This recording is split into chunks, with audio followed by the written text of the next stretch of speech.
Pristella မြို့မှာပျက်စီးသွားတဲ့ငြိမ်းချမ်းရေး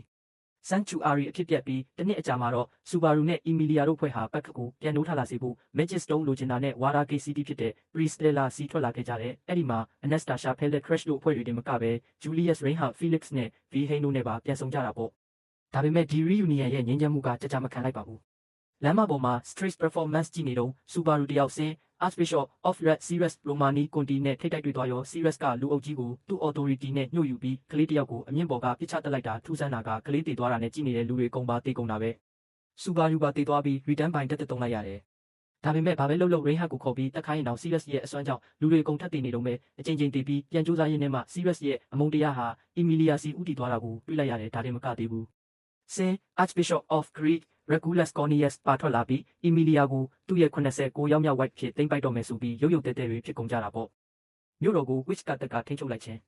အခြေအနေတွေ chaos ဖြစ်နေတော့ဆင်း Archbishop of Lest Capella Emerita Lumica ကရောက်လာပြီးမြို့ရဲ့ Watergate Control Tower ၄ခုလုံးကိုတိမ့်လိုက်တဲ့မြို့အောက်မှာမြုပ်ထားတဲ့ Witch ရဲ့ remains ကိုမပေးရင်မြို့တစ်ခုလုံးကို flat လုပ်ပစ်မယ်လို့ချင်းချောက်တော့တာပဲ။ Subaru တို့လည်းပြန်တိုက်ဖို့ပြင်ကြရတာပေါ့။တိုက်ပွဲထဲမှာကာပယ်လာရဲ့ရုပ်ပြောင်းရုပ်လွဲအစွမ်းကြောင့် Subaru ရဲ့ခြေထောက်တစ်ဖက်ပြတ်သွားပြီး Crash ရော Subaru ပါ Dragon Blood အစိတ်ခတ်ခံလိုက်ရတယ်ပြီးတော့ Watergate တွေပွင့်သွားပြီးမြို့တစ်ခုလုံးရေးကြီးသွားတော့တာပဲ။ဒီလိုအခြေအနေဆိုးနေချိန်မှာ Subaru ကသူ့ရဲ့ broadcast ကနေတဆင့် speech ပေးပြီးမြို့တစ်မြို့လုံးကြားအောင်အတန်းလွှင့်ကပြည်သူတွေရဲ့ spirit ကိုမြင့်တင်ပေးခဲ့တယ်။ Liliana ရဲ့တခြင်းကြောင့်လည်းရဲ့ authority ပြည့်သွားခဲ့တယ်။ Witch ကတကိုပြန်လဲတိုက်စစ်ဆင်ခြင်း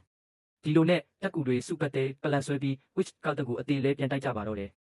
Subaru နဲ့ Reinhardt က Emilia ကိုကယ်ဖို့ Regulus ကိုတိုက်ကြတယ်။ Regulus ကသူ့ရဲ့ Harpy ကို White တွေရဲ့ Heart နဲ့ချိတ်ဆက်ထားလို့အင်မင်းစာပဲဖြစ်နေတာ Emilia က White တွေကိုခရိုင်အိုစလိတ်လုပ်ပေးလိုက်ပြီး Subaru ကသူ့ရဲ့အင်မင်းစာပဲ Hans နဲ့ Regulus ရဲ့ Heart ချိတ်ဆက်မှုကိုဖျက်တောက်ပေးလိုက်တယ်။အဲ့ဒီအချိန်မှာမွန်အထိလွင်သွားခဲ့တဲ့ Reinhardt ကပြန်ကျလာပြီး Regulus ကို defeat လုပ်လိုက်တယ်။ Vilhelm နဲ့ Garfi ရဲ့တိုက်ပွဲများ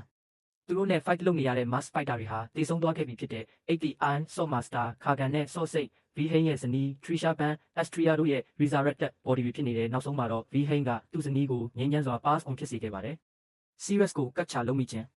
Priscilla နဲ့ Liliana တို့က Red Sirius ကို defeat လုပ်ပြီးအရှင်လက်လက်ကတ်ချလုံးနိုင်ခဲ့တယ်။ကြေကွဲစရာအန်တင်တိုက်ပွဲကြီးပြီးဆုံးသွားပေမဲ့ဝမ်းနည်းစရာအဖြစ်အပျက်တစ်ခုကြံခဲ့ပါတယ်။ဆင်း Archbishop of Gluttony Line ဘေတန်ခါဤတိုးနဲ့ရောရဲ့ authority ကလူတွေရဲ့နေနဲ့ memory တွေကိုစပစ်တာပါ။မြို့ကြီးကို rebuild လုပ်နေချိန်မှာ Subaru ကသူ့ friend Julius Juclius နဲ့ပြန်ဆုံခဲ့တယ်။ဒါပေမဲ့ Subaru ကလွဲလို့ Emilia ရောကျန်တဲ့သူတွေပါ Julius ကိုဘယ်သူမှမမှတ်မိကြတော့ဘူး။ Gluttony က Julius ရဲ့ name ကိုစပစ်လိုက်တာမို့လို့ကဘာပေါ်ကသူနဲ့ပတ်သက်တဲ့ memory တွေအကုန် erase ခံလိုက်ရတာပါ။ဒီလိုနဲ့ season 3ဟာ winning ဖြစ်ခဲ့ပေမဲ့ Julius erase ခံလိုက်ရတာ Crash ရဲ့ Dragon Blood ပြဿနာတွေနဲ့အတူနောက်ထပ်ရင်ခုန်စရာ season 4အတွက်လမ်းစဖောက်ရင်းပြီးဆုံးသွားခဲ့ပါတယ်။